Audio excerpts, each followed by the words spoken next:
Energy कि वो transit हुआ है ऊपर तक, कितनी वेवलेंथ देगी, क्या कर पाओगे आप लोग? 5 फॉर्मूले बोर्ड पे लिखे हुए हैं, क्या इनका एग्जैक्ट मीनिंग आप लोगों को समझ में आता है? ये लास्ट क्लास हम लोगों का रिवीजन में हो चुका है। आपको पता है चैप्टर 9 नंबर का है, 70 में से 9 नंबर अकेले इस चैप्टर के हैं, तो थोड़ा सा चैप्टर को अच्छे से ही करके जाना है आप लोगों को। तो एक चीज मैं आप लोगों को करा चुका हूं, वो है बोर मॉडल। अब बस इसमें कुछ और बातें मैं ऐड कर रहा हूं। अब अगर आप लास्ट क्लास आए हैं तो आपको पता है मैं किधर तक बातें कर चुका हूं, नहीं आए हैं तो एटलीस्ट पहले आपको आना चाहिए कि बोर मॉडल क्या था, फिर तो समझ में आ जाएगा। एक बार भी बोर मॉडल नहीं करा तो शुरू के 10 मिनट जो कराने वाला हूं कुछ भी पल्ले नहीं पड़ने वाला, ठीक है? तो पहले एक बार एटलीस्ट करा हुआ होना चाहिए। देखिए बोर ने क्या करा, फिर उसके बाद उन्होंने इन ऑर्बिट्स को ना ऐसे फ्लैट लगाया, बोले कि ये फर्स्ट ऑर्बिट है, और इस तरफ उन्होंने क्या लिया, एनर्जी। फिर सेकंड ऑर्बिट कुछ उन्होंने यहां पर लिया, थर्ड ऑर्बिट उन्होंने कुछ यहां पर लिया, फोर्थ ऑर्बिट यहां लिया, फिफ्थ ऑर्बिट यहां लिया। कुछ अलग सा दिख रहा है आप लोगों को कि हो क्या रहा है? धीरे धीरे जो गैप था वो कम होता जा रहा है, और इसका कारण क्या है, ये आप ये समझिए, ये एक्सिस एनर्जी एक्सिस है। तो सबसे जो पीछे जो एनर्जी में होता है, अगर आप नंबर लाइन पे जाएं बच्चों, तो आप लोगों को पता है कहीं पर 0 होगा तो सबसे लीस्ट जो एनर्जी थी वो -13.6 थी। फिर बोलो कितनी थी, -3.4, फिर कितनी थी, -1.51, फिर थी -0.84, और ऐसे ही चले जा रहा था। आपको नहीं लगता कि पहले और दूसरे ऑर्बिट की एनर्जी में एक बहुत बड़ा गैप है? फर्स्ट ऑर्बिट में जो इलेक्ट्रॉन बाउंड होता है वो कितनी एनर्जी से होता है, -13.6 से बाउंड होता है, but in the next orbit it will just bound by the -3.4, in the other next orbit it will be bound by the -1.51। ऐसे कुछ होता है ना, इनफाइनाइट पे बाउंड ही नहीं तो जीरो होता है। तो आपको एक चीज नहीं दिखेगी, फर्स्ट ऑर्बिट में जब वो -13.6 की एनर्जी से बाउंड है, सेकंड वाले में और इसमें लगभग 10.2 का गैप है, 10.2 यूनिट का गैप है। मानते हो कि नहीं मानते? लेकिन सेकंड और थर्ड की एनर्जी में बहुत बड़ा गैप, इसलिए गैप कम हो गया, बिकॉज ये एक्सेस एनर्जी एक्सेस है। यहां गैप बड़ा है, इन दोनों की एनर्जी में इतना बड़ा गैप, अब गैप और कम हो गया, देख लो, और इसके बाद गैप और कम हो जाता है, और धीरे धीरे फिर ये 0 पे जाएगा, क्योंकि आपको दिख रहा है कि धीरे धीरे माइनस कम होता जा रहा है और 0 पे पहुंच जाएगा। ये कुछ नहीं करा मैंने आपको जो लास्ट क्लास चीज सिखाई थी, मैंने कहा था कि एक एटम के अंदर, एक हाइड्रोजन के एटम के अंदर फर्स्ट ऑर्बिट है, सेकंड ऑर्बिट है, थर्ड ऑर्बिट है, फोर्थ ऑर्बिट है, ऐसे ही एक इनफाइनाइट ऑर्बिट भी है, and in every orbit electron is actually bound to the nucleus, and with how much energy it is bound to the nucleus, it is given by जो भी मैंने फॉर्मूला लिखा, -13.6, -3.4, -1.51, -0.84, and this one is a 0 electron volt. तो इससे इसकी बाउंडेशन का हमें पता लग जाता है कि वो कितने से बाउंड चल रहा है। क्लियर ये वाली बात? मुझे नहीं लगता इसमें कोई खास आप लोगों को दिक्कत होगी। बस मैंने इसी चीज को, अरे कर लो, इसी चीज को मैंने कैसे करा है, जो मैंने एनर्जी यहां पढ़ाई थी वो बस मैंने ऐसे ग्राफिकली अरेंज कर दी है। कोई दिक्कत तो नहीं इस बात से? अब आप लोग मुझे बस ये बताओ, जब ट्रांजिशंस होते हैं, पहले इसको देख लो एक बार तसल्ली से, पहले एक बार देख लो, क्योंकि यहां से क्वेश्चन कंफर्म्ड है, 100% आएगा यहां से क्वेश्चन, कंफर्म्ड क्वेश्चन आएगा यहां से। क्लियर? कुछ नहीं है, जो ऑर्बिट्स में एनर्जी थी मैंने उन ऑर्बिट्स को ऐसे लगा दिया 1 2 3, और इन सबको मैंने बताया इसकी एनर्जी इतनी, फिर अगले की एनर्जी उतनी, उससे अगले की एनर्जी उतनी। इस नेगेटिव एनर्जी का मतलब आप जानते हैं बाउंडेशन है।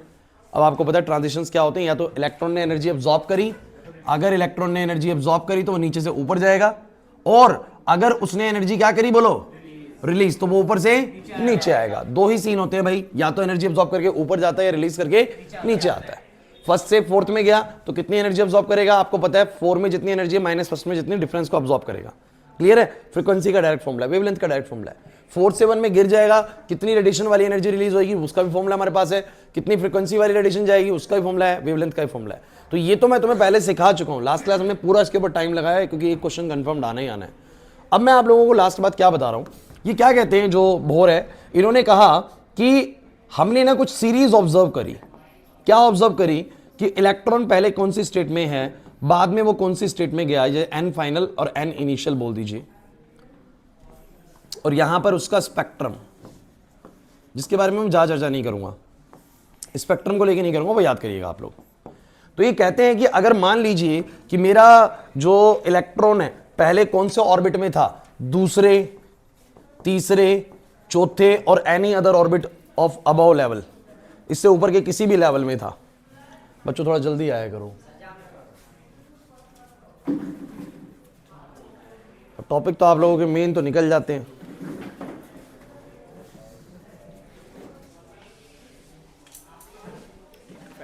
दूसरे उस रूम से ले लो, उस रूम से ले लो। ये रही बीच में, देखो ये रही प्रिंस यहां पर। हाँ?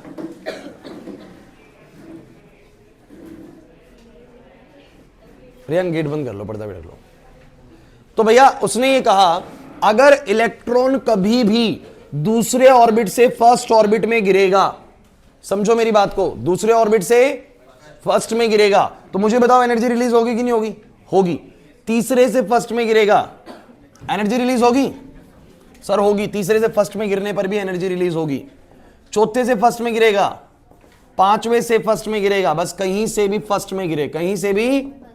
लास्ट क्लास आपकी अटेंड होनी चाहिए आज के टॉपिक को समझने के लिए, है? तो अगर किसी भी अपर ऑर्बिट से फर्स्ट ऑर्बिट में आगे गिरता है, 2 से 3 से 4 से कहीं से भी पहले ऑर्बिट में आगे गिरता है, तो जितनी भी रेडिएशंस निकलती है ना, उन सभी रेडिएशंस को एक नाम दिया गया कि they belongs to Lyman radiations. इनको नाम क्या दिया गया? बोलो, लाइमन रेडिएशंस का नाम दिया गया। और ये जो रेडिएशंस थी ना, वो अल्ट्रावायलेट थी। कैसी रेडिएशंस थी? बोलो, अल्ट्रावायलेट। जैसे कि रेडिएशंस की टाइप होती है, infrared radiations, ultraviolet radiations, visible radiation जो दिख रही है विजिबल है, रिमोट में यूज कर रहे हो वो इंफ्रारेड है, नहीं दिखती है हमें, है ना। अल्ट्रावायलेट्स भी होती है, सन से आती है, वो भी नहीं दिखती है हमें। तो बेसिकली ये अल्ट्रावायलेट रेडिएशंस थी बच्चों। यहां से तो आना है क्वेश्चन आपको कंफर्म, मैं बता रहा हूं आप लोगों को। दूसरी बात, उन्होंने कहा कि अगर ट्रांजिशन दूसरे लेवल पे हो रहा है, मतलब कि इलेक्ट्रॉन दूसरे लेवल पे आगे गिर रहा है, कहां से गिरेगा? ऑब्वियसली बात है, गिर रहा है तो तीसरे से गिरेगा, चौथे से गिरेगा, पांचवें से गिरेगा, या किसी और ऊपर वाले लेवल से गिरेगा, इन्फिनिटी से आएगा, ऐसे ही आ रहा है। ये जितने भी रेडिएशंस ऊपर से हो रहे हैं, 3 से, 4 से, 5 से, कहां पर? 2 पर आके हो रहे हैं। इन सब का नाम बाल्मर रखा गया। और ये सब रेडिएशंस विजिबल थी। विजिबल मतलब कि ये हमें नजर आ रही थी, ये रेडिएशंस हमें नजर आ रही थी। अब इसमें मैं एक बस बात ऐड करूंगा, उसके बाद ये बड़ी जल्दी खत्म हो जाएगा कि जब ये रेडिएशंस हमें नजर आ रही हैं तो नजर आने वाले सिर्फ 7 ही कलर हैं आप लोगों को। कौन से? बोलो, विबग्योर। ठीक है, तो मेरा सवाल ये है कि जैसे टॉप वाला जो रेडिएशन निकला होगा, जब इंफिनिटी से 2 पे गिरा होगा, तब कौन सा कलर एमिट हुआ होगा? जब तीसरे से दूसरे पे गिरेगा तब कौन सा कलर एमिट होगा? अब इसके लिए छोटा सा आप समझ लीजिए, एनर्जी ऑफ रेडिएशन, जैसे ये रेडिएशन होती है ना, इस रेडिएशन की जो एनर्जी होती है ना, अपनी फ्रीक्वेंसी से ये रिलेशन रखती है। E इक्वल टू बोलो क्या? h new. और फ्रीक्वेंसी आपको पता है c/λ होती है, या सीधा बोलिए कि एनर्जी और वेवलेंथ का रिलेशन होता है hc/λ। क्या होता है? बोलो, hc/λ। प्रिंस, तो ये कहते हैं कि अगर, समझ लीजिए, किसी रेडिएशन की एनर्जी ज्यादा है ना तो वेवलेंथ कम होगी, और एनर्जी कम है तो वेवलेंथ ज्यादा होगी। मेरी बात को समझने की कोशिश करना। ये विबग्योर का जो सीन है ना, थोड़ा सा ध्यान से सुन लेंगे तो आप क्लियर हो जाएगा। आपको पता होना चाहिए इस ऑर्डर में जाते हुए वेवलेंथ बढ़ती है। रेड की जो वेवलेंथ होती है लगभग 750 नैनोमीटर होती है, और इसकी 400 नैनोमीटर होती है। कोई 400-700 ही बोल देता, कोई दिक्कत नहीं होती इसमें। विबग्योर 400 नैनोमीटर की वेवलेंथ रखता है। मतलब वेवलेंथ क्या? एक वेव की जो ये वेवलेंथ होती है, ये जो इसकी 400 नैनोमीटर की होती है, वॉयलेट कलर की ऐसे जाता है, तो इसकी वेवलेंथ जो होती है 400 होती है। उसकी कितनी होती है? बोलो, 750 नैनोमीटर होती है। थोड़ी सी वेवलेंथ ज्यादा होती है, उसकी थोड़ी सी वेवलेंथ ज्यादा होती है। तो आपसे ये पूछा जा रहा है कि सिर्फ कलर जो हमें नजर आए, जब ट्रांजिशंस हुए हाइड्रोजन के अंदर, कभी भी इलेक्ट्रॉन ऊपर से नीचे गिरा तो रेडिएशन निकली, कौन सी रेडिएशन हमें नजर आती है? सिर्फ बाल्मर ट्रांजिशन की। कौन सी? बोलो। और बाल्मर ट्रांजिशन क्या है? When the electron falls at the second level, जब इलेक्ट्रॉन दूसरे लेवल पे गिरता है तो उसको बाल्मर ट्रांजिशन बोलते हैं।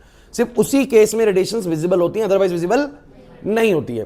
तो इन मेरा सवाल ये है कि जब ये विजिबल हो रही है तो इनमें से कौन सा कलर रेड है, कौन सा कलर वॉयलेट है? इसका सिंपल सा तरीका, आप मुझे बताइए, ये 2 पे जितने भी ट्रांजिशन हुए, अंकित, सबसे ज्यादा एनर्जी कौन से ट्रांजिशन में हुई है? 2 पर जो गिरा है ना, तो कौन से वाले ट्रांजिशन में सबसे ज्यादा एनर्जी रिलीज हुई होगी? तीसरे से दूसरे पर गिरने पे एनर्जी ज्यादा रिलीज हुई होगी, या इनफिनिटी से दूसरे पे? जितने ऊपर से नीचे आया इसका मतलब ज्यादा एनर्जी रिलीज करके आया। समझे नहीं बच्चों? अरे एक बात तो जाते हुए देख लो, फर्स्ट से सेकंड जा रहा है 10.2 की एब्जॉर्ब कर रहा है, लेकिन फर्स्ट से थर्ड जा रहा है तो थोड़ी ज्यादा एब्जॉर्ब करनी पड़ती है, 12 पॉइंट समथिंग के करीब एब्जॉर्ब करनी पड़ती है। तो सेम जब ऊपर से नीचे गिरता है ना, तो जितनी ज्यादा ऊपर से नीचे गिरेगा उतनी ज्यादा एनर्जी रिलीज करेगा। तो तुम मुझे बताओ, बाल्मर के सारे ट्रांजिशंस विजिबल कलर के होते हैं, बस सब में नजर आएगा हमें कलर जो है, लेकिन सबसे ज्यादा एनर्जी कौन से कलर की होगी? बोलो, जब इन्फिनिटी से 2 पे गिरेगा। समझ नहीं आ रहा? और सबसे ज्यादा एनर्जी का मतलब सबसे कम वेवलेंथ, सबसे कम तो सबसे कम किस कलर की वेवलेंथ होती है जो विजिबल भी होता है? तो वॉयलेट, तो ये वॉयलेट कलर होगा। ये वाला कलर कौन सा होगा? वॉयलेट। अच्छा 3 से 2 वाला समझते हैं। बाल्मर का कौन सा ऐसा ट्रांजिशन हुआ है जिसमें सबसे मिनिमम एनर्जी निकला? मिनिमम एनर्जी बाल्मर का ट्रांजिशन बोल रहा हूं क्योंकि नजर इसी में आते सारे कलर। रेड इधर बन ही नहीं सकता क्योंकि यहाँ के सारी अल्ट्रावायलेट रीजन्स के, ये नजर ही नहीं आती हमें। समझना मेरी बात को। तो बाल्मर में कौन सा ऐसा ट्रांजिशन है जिसमें सबसे कम एनर्जी निकली है? 3 से 2 वाला। और 3 से 2 में अगर सबसे कम एनर्जी है तो सबसे ज्यादा वेवलेंथ, तो सबसे ज्यादा वेवलेंथ वाला विजिबल कलर कौन सा होता है? बोलो रेड। तो ये वाला कलर रेड है। इसलिए बच्चों आप लोगों की बुक्स के अंदर ना इसको उल्टा बना के दिया होता है विबग्योर। उल्टा क्यों दिया हुआ है? क्योंकि यही ट्रांजिशन विजिबल ट्रांजिशन होता है। मतलब सिर्फ जब इलेक्ट्रॉन दूसरे लेवल पे गिरते हैं उस समय जो रेडिएशन एमिट होती है सिर्फ वही हमें नजर आ रही होती हैं। और उन नजर आने में भी कौन सा कलर वॉयलेट होता है? जब इन्फिनिटी से दूसरे पे गिरती है तो वॉयलेट वाला होता है, और 3 से 2 पे रेड होता है, और बीच में सारे बाकी ट्रांजिशन होते हैं। इनमें तो नजर ही नहीं आती। कौन सी रेडिएशन होती है? बोलो यूवी रेडिएशन, अल्ट्रावायलेट रेडिएशन। और नाम ध्यान रख लीजिए।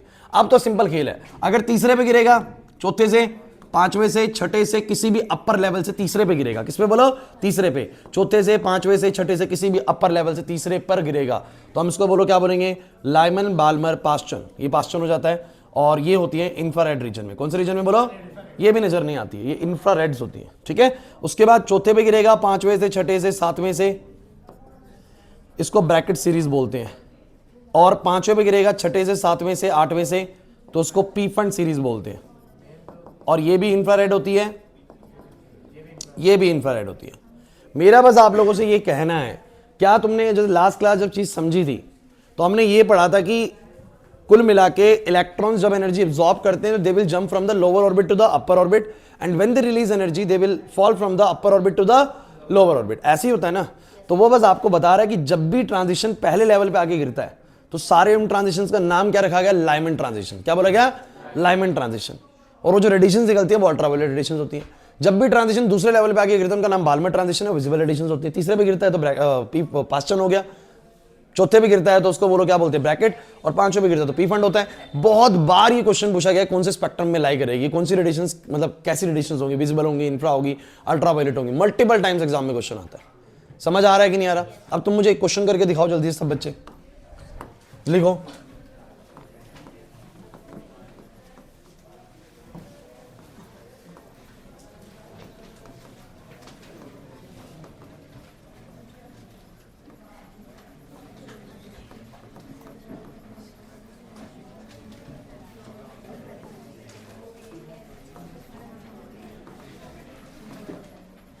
Calculate the frequency of radiation released during the transition. बातें नहीं बच्चों।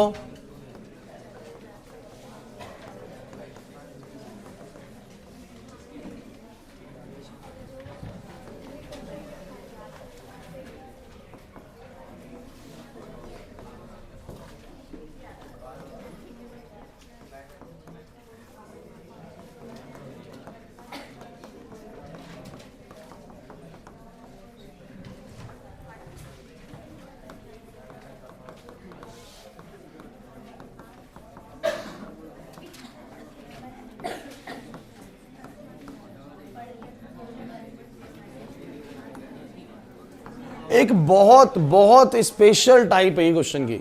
यहां पर आपको एक सिंगल डिजिट नहीं मिलती क्वेश्चन के अंदर और आपको एक न्यूमेरिकल सॉल्व करना है विदाउट एनी सिंगल डिजिट दिए आप लोगों को न्यूमेरिकल पूछ रहा है। अब क्योंकि सारा खेल है टर्मिनोलॉजीज का, क्या आप लोगों को एक बात मेरी समझ में आ चुकी है? किसी भी रेडिएशन की एनर्जी फ्रीक्वेंसी के डायरेक्टली प्रोपोर्शनल होती है। इसका मतलब क्या? ज्यादा फ्रीक्वेंसी का मतलब ज्यादा एनर्जी, और वेवलेंथ के बोलो कैसी इन प्रोपोर्शनल होती है? इनवर्सली। अब मैं डिटेल एक्सप्लेनेशन नहीं दे सकता फ्रीक्वेंसी और वेवलेंथ की अभी, क्योंकि मैं क्लास में बहुत अच्छे से आपको ये चीज करवा चुका हूं। अभी सिर्फ आपको बस पता होना चाहिए कि एक रेडिएशन के पास 3 चीजें हैं। ए इधर भाई, एक उसकी फ्रीक्वेंसी, कितनी फ्रीक्वेंसी है उसकी, एक उसकी वेवलेंथ, और एक उसकी बोलो क्या? एनर्जी। और एनर्जी और फ्रीक्वेंसी वेवलेंथ में ये रिलेशन होता है। फ्रीक्वेंसी से ये होता है, वेवलेंथ से ये होता है। एच प्लैंक्स कांस्टेंट होता है 6.626 × 10 की पावर -34, सी 3 × 10 की पावर 8 स्पीड ऑफ लाइट ना। तो ये दोनों तो कांस्टेंट्स है। अब लैम्डा आपको पता होगा जो भी मिलेगा। अब सुनो मेरी बात पूरी पूरी, एक बात दिमाग में रखनी है, अगर वेवलेंथ ज्यादा है तो एनर्जी कम होती है, और वेवलेंथ कम है तो एनर्जी ज्यादा होती है। मतलब वेवलेंथ और एनर्जी का रिलेशन बोलो कैसा होता है? इनवर्स। अब क्वेश्चन सुनो, उसने क्या बोला, कह रहा है बताओ कितनी फ्रीक्वेंसी वाली रेडिएशन निकली होगी। समझ लो कितनी फ्रीक्वेंसी वाली रेडिएशन निकली होगी अगर लाइमन ट्रांजिशन हुआ है। एक बात तो पक्की है आयुष, अगर लाइमन ट्रांजिशन हो रहा है तो इलेक्ट्रॉन कहां पर आके फॉलो ऑफ कर रहा है? सेकंड पे। ध्यान नहीं दे रहा, बातें कर रहा है। फर्स्ट वे, अगर लाइमन ट्रांजिशन है तो कहां पर गिर रहा है? एक स्टेट तो वन होगी तान्या, एक स्टेट तो वन होगी। अच्छा कहां से गिर रहा है? एक बात सोचो, वैसे लाइमन कहां से आ सकता है आशीष, शिवम? 2 से 3 से 4 से 5 से, सर कहीं से भी आ सकता है। लेकिन उसने बोला कि लाइमन का वो ट्रांजिशन जिसमें मैक्सिमम वेवलेंथ निकले, जिसमें, अब सोचो कि अगर मैक्सिमम वेवलेंथ निकालना चाह रहा है तो लाइमन की मिनिमम एनर्जी पूछ रहा है, लाइमन की मिनिमम एनर्जी। अब लाइमन की मिनिमम एनर्जी कब निकलेगी? 2 से 1 पे। समझे? नहीं समझे अंजलि? अगर उसने बोला मैक्सिमम वेवलेंथ वाला लाइमन, तो मैक्सिमम वेवलेंथ तब होगा जब एनर्जी मिनिमम होगा। तो लाइमन की मिनिमम एनर्जी कौन सी होगी? 2 से 1 वाली। अच्छा बोलता मिनिमम वेवलेंथ वाला लाइमन, मिनिमम वेवलेंथ वाला लाइमन अजय, तो मिनिमम वेवलेंथ कब होगी? जब मैक्सिमम एनर्जी होगी। तो लाइमन की मैक्सिमम एनर्जी तब निकलेगी जब इन्फिनिटी से 1 पे गिरेगी। तब मैं एक स्टेट इन्फिनिटी लेता और एक स्टेट क्या लेता? 1 लेता। समझ आया कि नहीं आया? तो मैंने बोला सर एक स्टेट 2 है, एक स्टेट 1 है, कुछ भी बोल लीजिए आप, इसको फाइनल बोल लीजिए, इसको इनिशियल बोल लीजिए। हाइड्रोजन है, Z1 है, फ्रीक्वेंसी का फॉर्मूला सबको याद है?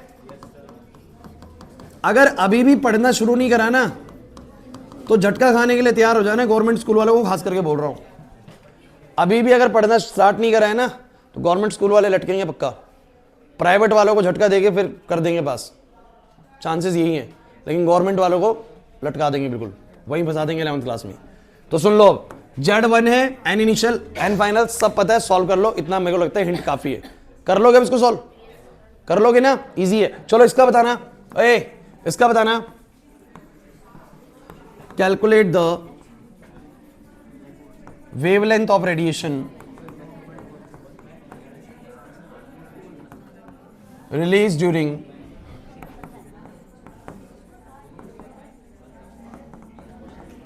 Balmer transition involving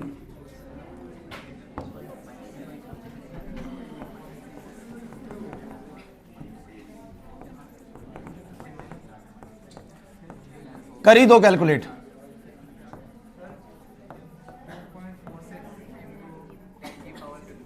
चलो बस मुझे तुम ये बताओ वैसे, चलो सुनो, ज्यादा टाइम नहीं है कि हमें क्वेश्चन ज्यादा करने, तो मैं आपको टाइम नहीं देता, मैं खुद ही कराता हूं। आपको बोला गया कितनी वेवलेंथ वाली रेडिएशन निकलेगी अगर बाल्मर का ट्रांजिशन है। बाल्मर सुनते ही आपके दिमाग में एक स्टेट तो 2 आ गई होगी, फाइनल स्टेट तो 2 है। कोई प्रॉब्लम है किसी बच्चे को? और एक स्टेट कौन सी आएगी sir minimum wavelength. Minimum wavelength, तो मिनिमम वेवलेंथ का मतलब बोलो क्या है? Maximum energy. तो बाल्मर की किस केस में मैक्सिमम एनर्जी होती है? इन्फिनिटी से। क्या ये समझ में आ रहा है तुम लोगों को? तो Ni आएगा इन्फिनिटी। अब वेवलेंथ का फॉर्मूला था 1/λ 1.09 10⁻⁷ Z² 1 में, सही है? सुनते चलो 1.09 × 10⁻⁷ Z हो गया 1 का स्क्वायर, इनिशियल हो गया इन्फिनिटी का स्क्वायर, फाइनल हो गया 2 का स्क्वायर। ये 4 से डिवाइड होएगा, जो भी आएगा 1/λ बराबर डिवाइड बाय 4, माइनस में आ रहा है वो रिलीज हो रही है और कोई इसका मतलब नहीं है, ठीक है? तो वेवलेंथ कितनी आ जाएगी बोलो? अरे कोई दिक्कत है क्या? कह रहे ये कैसी कैलकुलेशन है? अरे भैया 4/1.09 है, आप इसको सॉल्व करेंगे इनटू में क्या आएगा बोलो? 10⁻⁻7। इतनी वेवलेंथ आप लोगों की आ जाएगी। क्या दिक्कत है? उसका रेसिप्रोकेट कर दिया, सॉल्व तो कर सकते इतना बच्चों, नहीं कर पाओगे? अरे यार 400/109 है, 400/109 3 पॉइंट समथिंग आ जाएगा, 3 पॉइंट समथिंग आ जाएगा। हो जाएगा या नहीं हो जाएगा बस मुझे इतना बताओ, पक्की बात है? और ऐसे भी चाहो ना कि मान लो 3 पॉइंट, फिर वही बात 3.156 इंटू में ये है। थोड़ा सा और अच्छे से लिखना चाहते हो तो आप इसको थोड़ा आगे ले जाओ 2 पॉइंट, तो 315.6 2 पावर पीछे आ जाएगा, ये नैनोमीटर बन गया, तो 315.6 नैनोमीटर भी आ जाएगा। लिखना चाहो तो ऐसे, ठीक है? किसी को लगे कि कैसे लिख रहे हैं तो इस चक्कर में छोड़ दीजिएगा कि उसकी कोई दिक्कत नहीं है। आपको ये समझ में आ रहा है कि ऐसे कर रहे हैं, बस मीटर में छोड़ आना, कोई दिक्कत नहीं है। तो मुझे बस ये कि जो ये ऐसे क्वेश्चंस आते हैं ना, इनमें कोई टर्म नंबर्स नहीं लिखे होते हैं, सिर्फ लैंग्वेज में क्वेश्चन होगा तो उसको पकड़ लोगे नहीं पकड़ लोगे, पक्की बात है? अच्छा, एक क्वेश्चन और बड़ा शानदार है आपका, मिसलिनियस के अंदर है वो क्वेश्चन, मैं बता देता हूँ आप लोगों को। क्वेश्चन देख लो क्या है, सॉरी बैक एक्सरसाइज के अंदर है, सॉरी देना मुझे एक बार एनसीईआरटी को बच्चा, कभी कभी मैथ्स दिमाग में आ जाती है। चलो कुछ कह रहे, ये तो हमने पढ़ी नहीं, तुमने तो एनसीईआरटी भी नहीं पढ़ी।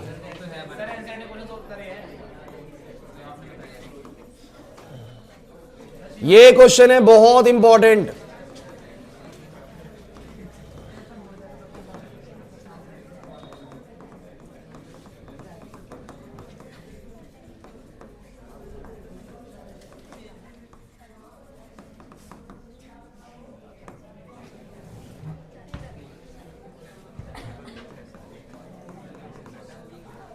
बातें नहीं।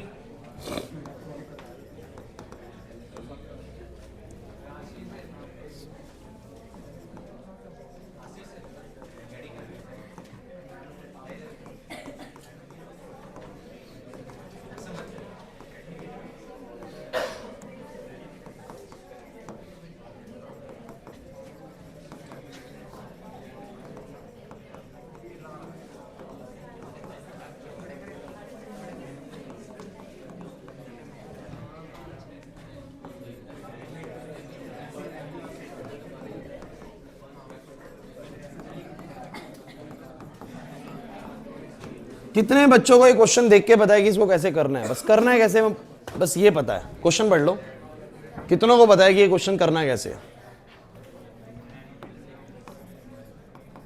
हैंड रेज करो। अक्षत आता है? ओके, और किसको? तो 4-5 बच्चे हैं जिनको ये क्वेश्चन करना आता है। मैंने शायद पहले भी करवाया आप लोगों को एक बार क्लास में। ठीक है, अब सुनो भाई, क्वेश्चन क्या है, ध्यान से समझो। कह रहा है कि calculate the wavelength of the emission transition. Emission transition का मतलब होता है कि एमिट हो रही रेडिएशन, ऊपर से नीचे गिर रहा है। कह रहा है if it starts from the orbit having this much radius.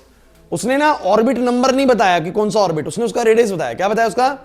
उसने बोला कि पहले ना वो इतने रेडियस वाले ऑर्बिट में बैठा हुआ है, इतने रेडियस वाले ऑर्बिट में बैठा हुआ है पहले हमारा इलेक्ट्रॉन जो है, और बाद में कितने रेडियस वाले ऑर्बिट में आ गया? 211.6 पिकोमीटर। समझ रहे मेरी बात को ध्यान से? पहले वो इतने रेडियस वाले ऑर्बिट में था शिवम, और बाद में इतने रेडियस वाले ऑर्बिट के अंदर बैठा हुआ है। तो इसका भाई कोई भी रेडियस तो किसी एन में तो बैठा होगा ना, 5वें में या तीसरे में, चौथे में, किसमें?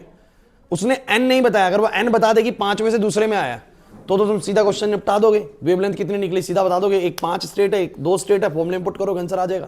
बस इस क्वेश्चन में एक हल्की सी एडवांसमेंट ये लेके आए कि इन्होंने आपको ना बाल्मर बोला, ना लाइमन बोला, ना आप लोगों को ये बोला कि कौन सी स्टेट से कौन सी स्टेट में आ रहा है, सिर्फ उन स्टेट्स के रेडियस बताए। क्या बताया बोलो? अब आपको रेडियस के जरिए पहले एन निकालने, और उन एन के जरिए फिर आप लोगों को वेवलेंथ निकालनी, फिर बाद में ये बोला कि कौन सी सीरीज से बिलोंग करेगा, कौन से रीजन से आएगा। सुनो पूरी बात। अब आप सबको रेडियस का एक फॉर्मूला पता है, बताना जरा क्या? 52.9 पिकोमीटर। अच्छा, ये फॉर्मूला सबको किस में पता है? पिकोमीटर में। और ये तो पिकोमीटर में है, बट ये पिकोमीटर में अच्छे से सुन लीजिए, बहुत जरूरी बात बोलूंगा जो गलती करते हो आप लोग पेपर के अंदर। टेस्ट में भी दिया था, बच्चों ने बहुत बार इसमें गलती करी थी। तो एक पिकोमीटर जो होता है वो 10 की पावर -12 मीटर होता है, और एक नैनोमीटर जो होता है वो 10 की पावर -9 होता है। अच्छा, बड़ा कौन है क्लास में बताइए, नैनोमीटर या पिकोमीटर? नैनोमीटर 10 की पावर -9। और प्रिंस कितना बड़ा है? लगभग ये 1000 गुना। भाई 10 की पावर -9 जो है 10 की पावर 12 से लगभग 1000 गुना बड़ा है। तो मैं ये बोल सकता हूं एक नैनोमीटर में लगभग 1000 पिकोमीटर होते हैं। क्या ये बात मैंने गलत लिखी है? एक नैनोमीटर में लगभग 1000 पिकोमीटर, या फिर बोले कि नैनोमीटर पिकोमीटर से 1000 गुना बड़ा है। देख लीजिए, 10 की पावर -12 है, ये 10 की पावर -9 है। बड़ा कौन सा है? 10 की पावर -9 ना। अरे ये बात मानते हो? अगर इसमें ही डाउट लग रहा है तो भाई थोड़ा सा मैथमेटिक वीक है। एक नैनोमीटर डिवाइड बाय पिकोमीटर करना, 10 की पावर -9 अपन 10 की पावर -12, 10 की पावर -12 ऊपर जाएगा, +12 हो जाएगा, -9 + 12 कितना हो जाएगा? 10 की पावर 3। एक नैनोमीटर बराबर में 1000 पिकोमीटर। ये क्यों बताया? ताकि मैं नैनोमीटर वाले को भी पिकोमीटर में करके ही आगे बढ़ूं, है ना? सब बच्चे बताना। रक्षित, ये नैनोमीटर में इतना तो पिकोमीटर में कितना हुआ? 1000 गुना बढ़ा दो तो बताओ कितना आएगा? अब समझो, अब कंपैरिजन बढ़िया है। अब कंपैरिजन बढ़िया है। पहले ये जिस ऑर्बिट में था उसका रेडियस 1322.5 पिकोमीटर का था, बाद में 211। मतलब कि किसी बड़े ऑर्बिट से किसी छोटे ऑर्बिट में आगे गिरा है। लेकिन मुझे नहीं पता कि कौन सा ऑर्बिट है, तो उसके लिए मुझे कैलकुलेशन करनी पड़ेगी, मुझे एन पता लगाना पड़ेगा। यार कुछ भी नहीं है, आप लोगों को रेडियस का फॉर्मूला सबको पता है? बताना रेडियस का फॉर्मूला क्या होता है? 52.9 n² z पिकोमीटर। क्या मैं इसके बराबर रख सकता हूं? किसी n के कॉरस्पॉन्डिंग तो आंसर आया वही। बताना जरा, पिकोमीटर से पिकोमीटर कट गया, z की वैल्यू कितनी रखनी पड़ेगी? 1। तो मुझे बताना कितना आएगा? n² / 1 52.9 1322.5 n² आ जाएगा 1322.5 अपॉन में 52.9। अब अगर आप इसको सॉल्व करेंगे तो 25 आएगा।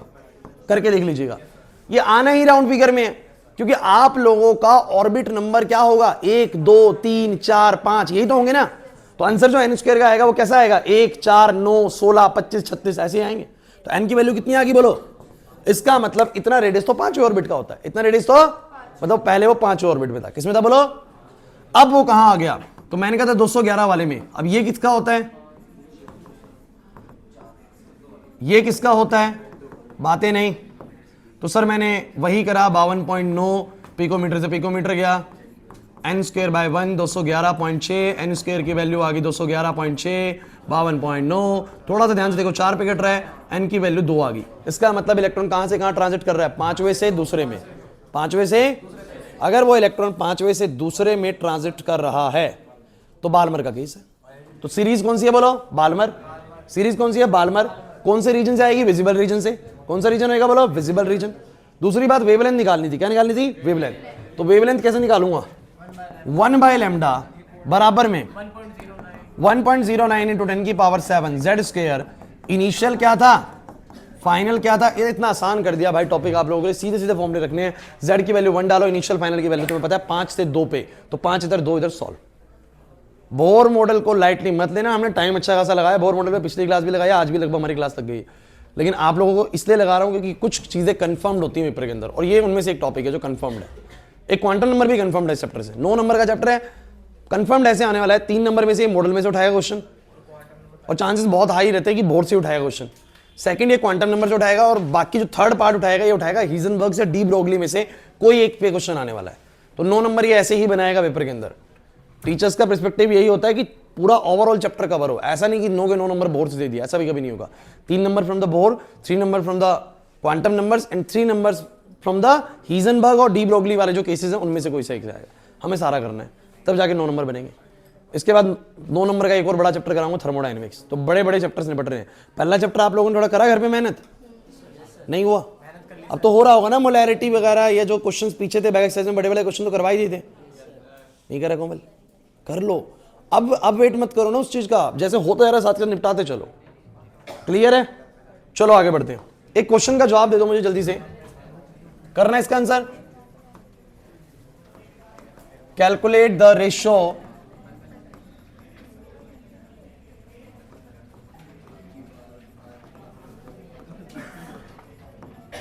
ये 12th क्लास का क्वेश्चन है, मैंने पहले भी करवाया तुम लोगों को। Calculate the ratio of the wavelength, 12th class में फिजिक्स में ये चैप्टर, अभी केमिस्ट्री में पढ़ रहे हो, बिल्कुल सेम चीज पढ़ाऊंगा फिजिक्स के 12th में। So calculate the ratio of the wavelength of the radiation released during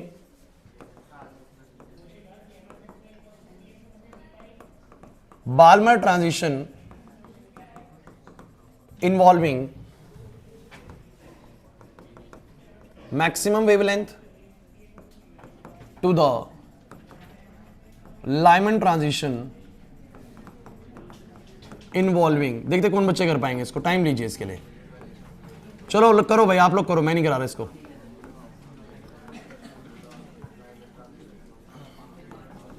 minimum wavelength,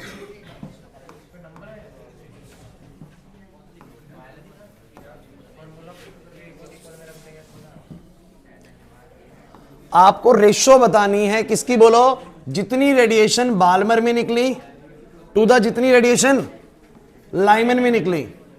ए सुनो, आपको रेशियो बतानी है जितनी रेडिएशन बाल्मर में निकली और जितनी रेडिएशन लाइमन में, लेकिन कौन सी वाली बाल्मर? मैक्सिमम वेवलेंथ वाली बाल्मर। और ट्रांजिशन हुआ है जिसमें मैक्सिमम वेवलेंथ थी बाल्मर की, और लाइमन की मिनिमम वेवलेंथ वाला, उसका रेशियो बताना है। बताओ, ट्राई करो। सिचुएशन समझ में आ रही है? सुमित क्या पूछ रहा हूं, नहीं आ रहा क्वेश्चन समझ में? सिचुएशन क्लियर है? बाल्मर का ट्रांजिशन हुआ है मैक्सिमम वेवलेंथ वाला। बाल्मर की मैक्सिमम वेवलेंथ कब होगी? जब मिनिमम एनर्जी होगी। मतलब कौन सा ट्रांजिशन है? 3 से 2 वाला। तो बाल्मर के 3 से 2 के ट्रांजिशन में जो वेवलेंथ निकली होगी उसका रेशियो बताना है लाइमन के उस ट्रांजिशन से जिसमें मिनिमम वेवलेंथ होगी, मतलब मैक्सिमम एनर्जी, मतलब इन्फिनिटी 7 वाला। एक बार समझ में आ जाए फिर ये कहीं नहीं है क्वेश्चन, कुछ भी नहीं है, बहुत इजीली बन जाएंगे। करो जल्दी से।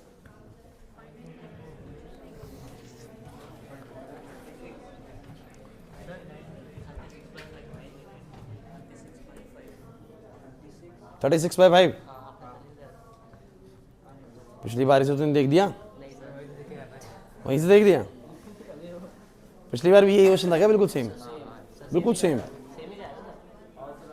अरे मैंने कुछ तो बदला हुआ, लाइमन पास क्वेश्चन बिल्कुल सेम, मिनिमम मैक्सिमम भी यही था। अरे नहीं, तो हम कुछ भी बदल सकते हैं। अब वो इत्तेफाक से दोबारा वही आ गया दिमाग में, कहीं ना कहीं तो सबकॉन्शियस माइंड में होता है ना वो, तो वही निकल आता है। करो शिवम सर, करिए आप लोग। नहीं आया समझ में क्वेश्चन?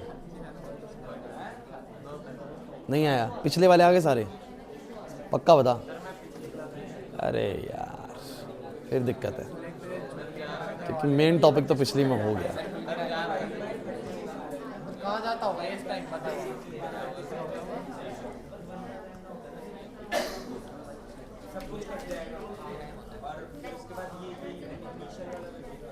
परसों बच्चों आप लोगों की सुबह क्लास होगी, कल नहीं हो पाएगी। कल फिर कुछ बच्चों का प्रैक्टिकल है। गवर्नमेंट स्कूल के बच्चों को एटलीस्ट एक साथ आना पड़ेगा। मैं प्राइवेट वालों को तो शाम को कर सकता हूँ, बट गवर्नमेंट भी बढ़ जाएगा ना आधा आधा, तो फिर बात नहीं बनेगी। परसों और उससे अगले दिन भी, दोनों दिन सुबह ही बुलाऊंगा। उसके बाद कोशिश करो डेली सुबह आओ। फिर परसों के बाद कल मत आओ फिर, क्योंकि कल इन बच्चों का प्रैक्टिकल है स्कूल का, और ये कई बच्चे हैं मेरा वाले भी। क्या करें? नहीं, अब देखो ये चीज़ है, अभी उनका है प्रैक्टिकल, इसलिए आपको लग रहा है कि ये तो नुकसान हो रहा है। आपका होता तो आपको लगता है कि आप कैसे रख रहे हो सर, हमारी क्लास, हमारा प्रैक्टिकल है। तो ये थोड़ा सा अपने ऊपर लेके सोचना है। हाँ वैसे आ सकते हो आप लोग पढ़ने। कल 3:30 बुला लेंगे, ये तो कर सकते हो। और परसों सुबह छुट्टी मत करना। एक तो इस चैप्टर का क्वांटम नंबर, हीजनबर्ग्स, डी ब्रोगली सब कुछ करा दूंगा, और हो सकता है थोड़ा बहुत मैं अगला चैप्टर भी स्टार्ट करा दूं। 2 घंटे की क्लास रखूं, उसमें हो जाएगा पूरा ये आराम से। मैथ्स भी होगी। केमिस्ट्री में 2 चैप्टर रिवाइज हो जाएंगे हमारे। टारगेट है 6-7 तक तो हो जाएं, 6-7 चैप्टर हो जाए। आ जाओ, किससे हुआ ये क्वेश्चन? हो गया? चलिए सुनिए। अरे बच्चों प्लीज देखो, करना कैसे था। अब फिर सुन नहीं रहा। ये करना ऐसे था, आपको ये रेशियो निकालना था। बच्चों बातें होना शुरू हो गई हैं। आपको ये रेशियो निकालना था, lambda B to lambda L, ये रेशियो निकालना था। आपको पता है कि वेवलेंथ निकालने का, ट्रांजिशन के दौरान वेवलेंथ निकालने का फॉर्मूला है ये। बातें नहीं। अब मैं क्या करता हूं, मैं कहता हूं अगर बाल्मर का ट्रांजिशन है तो बाल्मर की वेवलेंथ लिख दी मैंने, और बाल्मर का कौन सा ट्रांजिशन है जिसमें मैक्सिमम वेवलेंथ है। अब यार इतना दिमाग लगाओ यार, मैक्सिमम वेवलेंथ मतलब मिनिमम एनर्जी वाला केस, और बाल्मर की मिनिमम एनर्जी 3 से 2, 3 से 2। तो मैंने कहा बातें नहीं, जेड तो 1 ही होगा हाइड्रोजन के लिए, 3 से 2 है, तो फाइनल मेरा 2 है, इनिशियल 3 है। ये बन गया, ये बन गया। ऐसे ही मुझे बताओ 1/λL क्या आएगा? लैम्डा एल लाइमन का। अब लाइमन का क्या होगा? मैं सॉल्व ही नहीं कर रहा ऊपर वाले को, बिल्कुल नहीं, क्योंकि रेशियो बतानी है, कटेंगी चीजें। तो इसका है लाइमन में एक बात तो पक्की है, 1 पे गिरा होगा, लेकिन कहां से? 2 से भी गिर सकता है, और इंफिनिटी से भी गिर सकता है, 3 या 4 से भी गिर सकता है। लेकिन उसने बोला लाइमन का वो वाला केस जिसमें कम से कम वेवलेंथ आए, मिनिमम वेवलेंथ।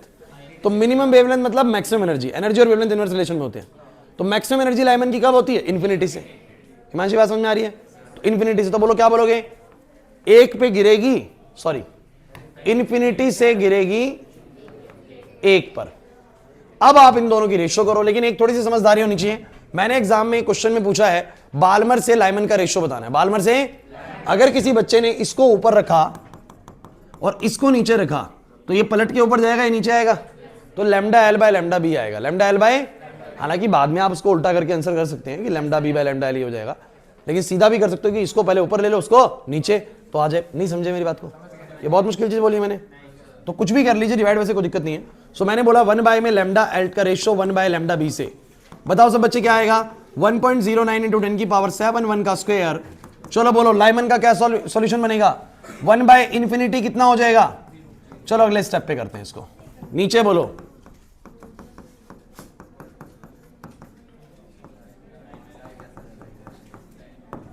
अब सुनो, ये है 1/∞ और एनी नंबर बाय इन्फिनिटी 0 होता है भाई, है ना? ये ऊपर -1 बना, ये बना 1/9 माइनस का 1/4। इतना मुझे लगता है lambda B to lambda L आ गया। इतनी मैथमेटिक्स सबको आती है, 9 और 4 का एलसीएम।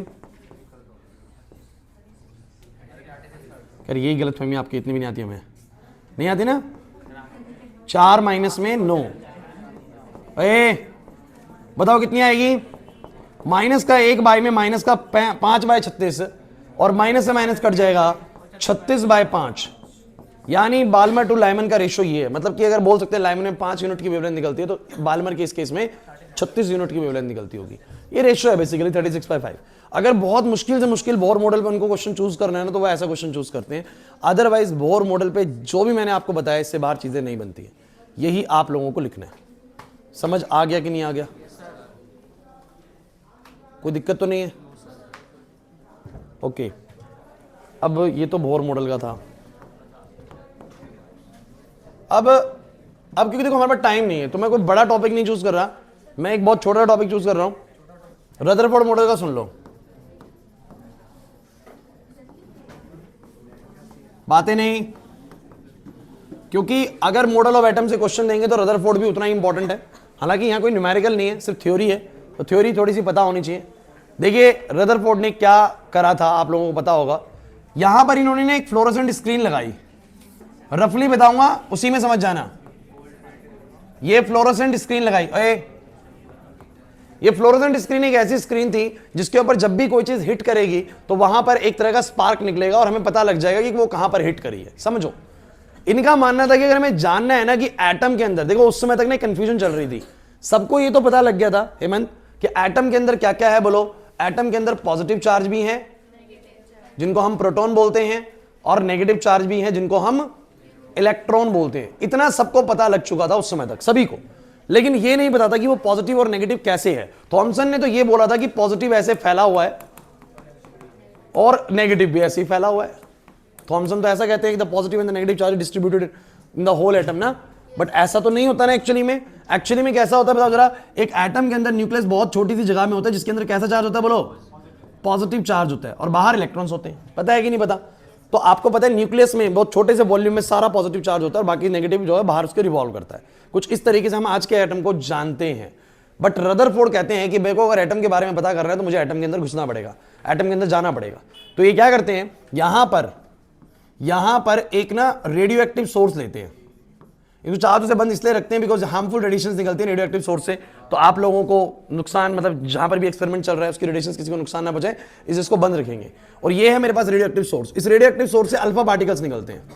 अब अल्फा पार्टिकल्स क्या होते हैं वो छोड़ दीजिए, क्लास के एक्चुअल ड्यूरेशन में सब बता रखा मैंने, बट अभी सिर्फ हम कह रहे हैं पेपर के पर्सपेक्टिव से पढ़ेंगे अभी हम। तो अल्फा पार्टिकल्स क्या होते हैं, ऐसे पार्टिकल्स होते हैं जो पॉजिटिवली चार्ज पार्टिकल्स होते हैं, थोड़े से भारी होते हैं, मतलब आप इसको समझ लो पॉजिटिव चार्ज पार्टिकल है, ज्यादा एक्सप्लेनेशन में जाना नहीं है। पॉजिटिवली चार्ज कुछ अल्फा पार्टिकल्स इन्होंने भेजे, और किस पे भेजे इन्होंने, यहां पर इन्होंने एक बड़ी ही थिन गोल्ड फॉइल ली। अच्छा, थिन गोल्ड फॉइल लेने का पर्पस क्या था कि मान लीजिए कि मेरे पास ना बच्चों, अरे ऐसा कुछ नहीं है, ये मान लो मेरे पास गोल्ड की एक फॉइल है, ओए इधर, अब इसकी कुछ थिकनेस है, मान लो इसमें 1 लाख एटम है। हाँ ये रही गोल्ड फॉइल, दो ये रही गोल्ड फॉइल, ठीक है। अब मेरे पास मान लो कि 1 लाख एटम इस गोल्ड फॉइल में है, समझो। हाँ भाई अक्षत, अगर मैं इसको बीच में से ऐसे कट कर दूं तो आधी आधी बट जाएगी, बहुत थिन कर दूं, इसको काट दूं ऐसे, तो 50,000 इधर, 50,000 इधर, 50,000 इसमें, 50,000 इस शीट में, फिर और काट दूं तो 25,000, फिर और काट दूं तो 12,500। ऐसे उन्होंने इतना थिन बनाया कि इसमें कम से कम एटम हो। कितने एटम हो बोलो, कम से कम एटम हो। सपोज करो फिलहाल समझने के लिए कि एक ही एटम है, सपोज करो कितना बोलो, एक, हालांकि एक होगा कभी नहीं, इतना थिन कोई नहीं काट सकता कि इसमें एक एटम बचे। चिंता मत करो, मैं ज्यादा के हिसाब से बताऊंगा, लेकिन पहले मान के चलो कि इसमें एक एटम है। अब ये क्या ऑब्जर्व करते हैं कि जितने भी अल्फा पार्टिकल इसको अप्रोच करते हैं, इन्होंने लगभग एक्सपेरिमेंट 20,000 पार्टिकल्स पे किया, और इन्होंने क्या पाया कि जब अल्फा पार्टिकल्स इस गोल्ड फॉइल से गुजर रहे थे, इन्होंने अलग अलग एंगल्स पे भेजे, ऐसा नहीं था। इन्होंने थोड़ा सा ऊपर से भेजा, सीधा निकल गया, थोड़ा नीचे से भेजा, सीधा निकल गया, थोड़ा सा इधर भेजा, सीधा निकल गया, थोड़ा इधर भेजा, सीधा निकल गया। सारे पार्टिकल्स लगभग जिस डायरेक्शन से जा रहे थे उसी डायरेक्शन में सीधे निकल जा रहे थे, मतलब बिना किसी चीज से टकराए, बिना कुछ मुड़े, सीधे गुजर जा रहे थे। कुछ पार्टिकल्स ऐसे जरूर आए जिन्होंने कुछ एंगल से बोलो क्या कर लिया, अपने आप को डिफ्लेक्ट कर लिया, ऐसे करके डिफ्लेक्ट कर लिया। और कोई एक पार्टिकल ऐसा भी था बच्चों जो बिल्कुल जब गया ना तो वो बाउंस बैक मार गया, बाउंस बैक मार गया 180 डिग्री से। ये सिर्फ ऐसा लगभग एक था, नियरली एक पार्टिकल था इन 20,000 पार्टिकल्स में से, ऐसा सिर्फ एक पार्टिकल था जो बिल्कुल बाउंस बैक करा।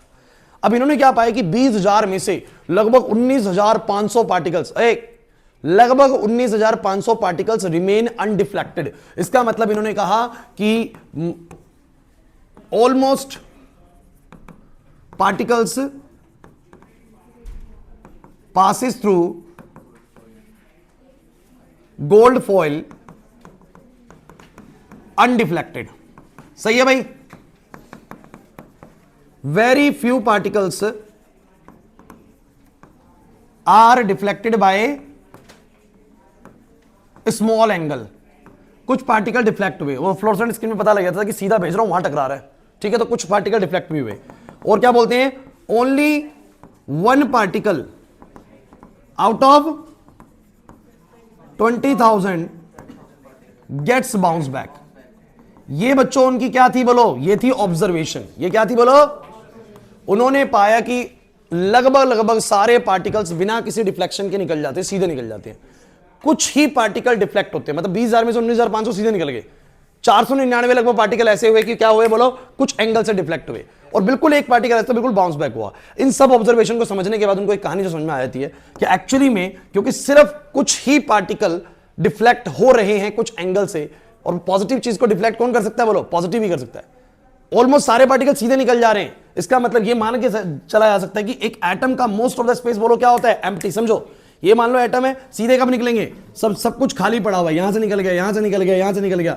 लेकिन वो ऐसा भी कहते हैं क्योंकि कुछ पार्टिकल डिफ्लेक्ट भी हो रहे हैं, कुछ पार्टिकल डिफ्लेक्ट भी हो रहे हैं. इसका मतलब कि पॉजिटिव चार्ज तो पक्का है एटम के अंदर, पॉजिटिव चार्ज तो, लेकिन क्योंकि कुछ ही पार्टिकल डिफ्लेक्शन दिखा रहे हैं, इसका मतलब पॉजिटिव चार्ज पूरे में नहीं फैला हुआ, सिर्फ बहुत ही थोड़े से वॉल्यूम में है. जब कभी पार्टिकल उसके बिल्कुल करीब से गुजरता होगा तब उसको वो रिपेल कर देता होगा, तब उसको. समझे मेरी बात को? क्योंकि most of the particle remain goes undeflected, it means the most of the space in the atom is empty. बहुत सारा खाली स्पेस पड़ा हुआ है. और होता है ऐसे ही है, एक एटम के अंदर ना न्यूक्लियस बहुत पॉइंट जैसा होता है. मैंने आपको बोला भी था, एक फुटबॉल के ग्राउंड में फुटबॉल रखिए, इतना न्यूक्लियस होता है और पूरा फुटबॉल का ग्राउंड एटम होता है. तो सोच लीजिए कि पॉजिटिव चार्ज कितनी छोटी सी वॉल्यूम में होता है. समझ में आ रही बात? तो वो कहते हैं कि क्योंकि बहुत सारे पार्टिकल बिना किसी रिफ्लेक्शन के निकल रहे हैं, इसका मतलब most of the space in the atom is empty. Second चीज, सम पार्टिकल्स रिफ्लेक्ट हुए, इसका मतलब there will be some positive charge but it will be occupied in a very small volume. और जब मेरा एक पार्टिकल बिल्कुल उसके सामने से चला गया होगा ना, तब वो क्या कर गया होगा बोलो? बाउंस बैक कर गया होगा. एक्चुअल सिनेरियो ये बना हुआ एटम के साथ. समझ नहीं आया ना? और आप कुछ बच्चे ये कहेंगे सर एक ही एटम थोड़ा ना होगा, एटम सर बहुत सारे हो सकते हैं. तो यार आप एक काम करो, बहुत सारे एटम ले लो, इस गोल्ड फॉइल के अंदर बहुत सारे एटम ले लो. ये बात भी आपको समझ में आनी जरूरी है. अब बताओ, अगर एटम ऐसे हैं तो जो न्यूक्लियस है बिल्कुल पॉइंट बराबर है, ले लो ना बहुत सारे एटम, कोई दिक्कत नहीं है, पॉइंट बराबर है. ये ले लिए गोल्ड फॉइल में बहुत सारे एटम. अब सुनना जरा, कोई जाएगा तो फिर भी देखो उसके पास से जाने के चांसेस नहीं है. देखो देखो देखो देखो, समझ रहे हो? कोई जब बहुत करीब से गया, बिल्कुल ऐसे गया, तो मुड़ गया. समझ रहे हो? क्योंकि अगर मैं बहुत सारे 20 एटम भी लगा दूं तो न्यूक्लियस तो बिल्कुल पॉइंट जैसा है ना, न्यूक्लियस तो बिल्कुल, और उसके करीब से जब कोई जाएगा तभी रिपल्शन होगा. इसका मतलब सर एटम्स के अंदर ऑलमोस्ट 99% स्पेस बोलो क्या होता है? एम्प्टी होता है. और बहुत ही थोड़े से वॉल्यूम में कहीं पर न्यूक्लियस होता है. कभी पार्टिकल उसके नजदीक से जाता है तो रिपल्शन फेस कर लेता है, और कभी बिल्कुल सामने से चला जाता है तो टकरा तो सकता नहीं, इसलिए बाउंस बैक कर जाता है. प्लस प्लस का रिपल्शन. क्लियर हुआ कि नहीं हुआ? These three are the observations. Most of the की ऑलमोस्ट सारे पार्टिकल बिना डिफ्लेक्शन के गए हैं, कुछ पार्टिकल डिफ्लेक्ट हुए हैं कुछ एंगल से, और एक पार्टिकल बोलो क्या हुआ? Bounce back. अच्छा, इससे रिजल्ट क्या बने? इससे रिजल्ट ये बन के आता है, since most of the particle, अब सुन लेना फाइनल चीज, since most of the particle remain goes undeflected, it means most of the space in the atom is empty, but very few particles. Second conclusion, since some particles get deflection, it means that there will be some positive charge in the nucleus, but it will be occupied in a very small volume. Later that इसको कहा गया nucleus. इसको बोलो क्या कहा गया? अब आपको रदरफोर्ड मॉडल समझ में आ गया कि नहीं आ गया? अरे नहीं आया समझ में? तो मुझे बताओ सब बच्चे, रदरफोर्ड मॉडल और बोहर मॉडल काफी बड़ा था, लेकिन क्लैरिटी है कि नहीं? रेडियस ऑफ ऑर्बिट को लेके, एनर्जी ऑफ ऑर्बिट को लेके, energy during transition, frequency during transition, wavelength during transition, सारी series, Lyman, Balmer, Paschen, bracket, Pfund, सारे केसेस समझ आते हैं कि नहीं आते हैं? परसों की क्लास बड़ी इंपॉर्टेंट रहने वाली है, because quantum number, shape of orbital, Heisenberg's, uncertainty, सारी चीजें कराने वाला उस दिन. 9 नंबर इंपॉर्टेंट है, ध्यान रखना बच्चों. क्लियर है? कल शाम को ही आना है, लेकिन परसों सुबह आना है आप लोगों को. अब आप जा सकते हैं.